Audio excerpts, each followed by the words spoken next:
Shalom Aleichem. This is Brother Kobe. I need to warn you what I'm seeing. And this is going to affect you one way, shape, or another, whether you believe it or not. At first, I'm going to start showing you these pictures. You've probably seen this before, and I'm going to tell you what it means. You see that? That's the cross and the crown. There, you see a crown of thorns and the cross. You've probably seen this around. Right there, what that means is the church and the state together. And you don't want that, guys. Right now, you hear about them want to make laws and policies against Christian persecution. And it sounds good, guys. Oh, it sounds good on the surface, but it's not good. And I'm going to share with you why. Do you not remember the Spanish Inquisition? Back in the day, the Roman Catholic Church was a state government church, and they ran everything. That religion ran kings, queens, laws, enforced them, police, you name it, they did. The Catholic Church ran everything. And if you found yourself protesting against the system, against the religion, or the state or whatever, they'd come after you and you'd be martyred. The word Protestant comes from the word protest. Many were protesting. Okay? So these Catholic Church sent their assassins, these Jesuits, and they martyred millions upon millions of Christians, and people just didn't go along with the system.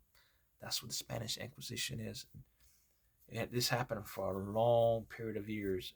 I really believe that they don't know how many they killed, but it's millions. Study that.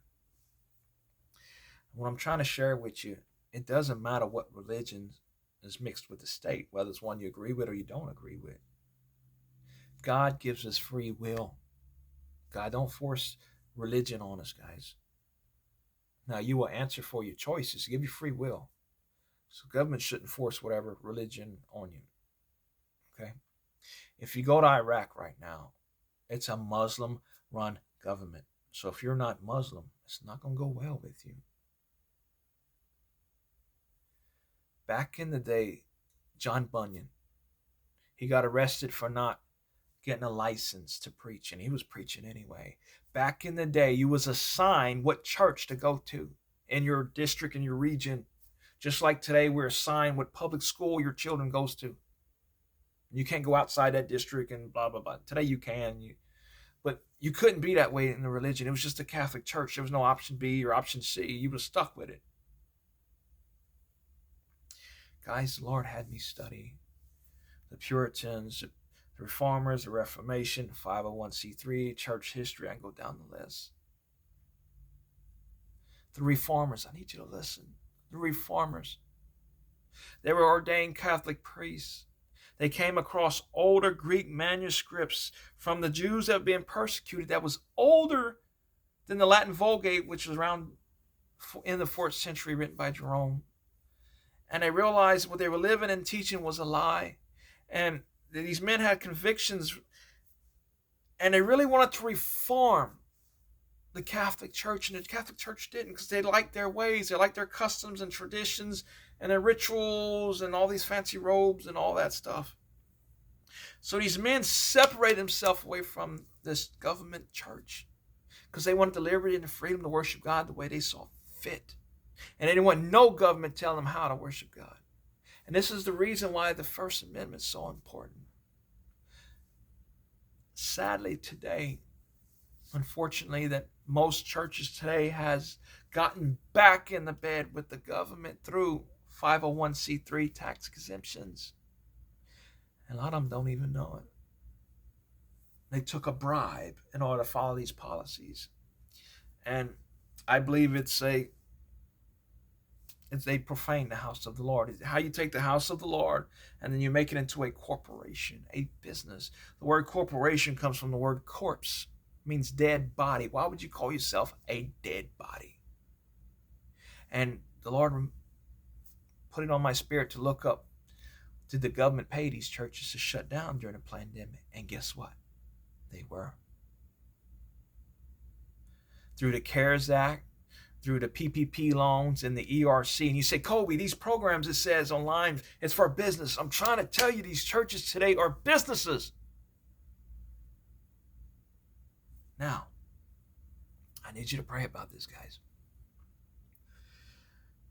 The Lord told me that many of these 501c3 churches, many, if they're not careful, they will become a part of the beast church. You take that to him. And they're going to hunt you down, guys, because if you don't go along with their system. There's a scripture in the Bible that talks about, and they shall kill you and thinking they're doing the Lord's service. Sorry, I don't remember where it's at. And I used to think this was, well, that's the Muslims. Not just the Muslims. If you study the New Apostolic Reformation, NAR, you got to dig deep to find this. They believe if you don't go along with them, they will hunt you down and kill you.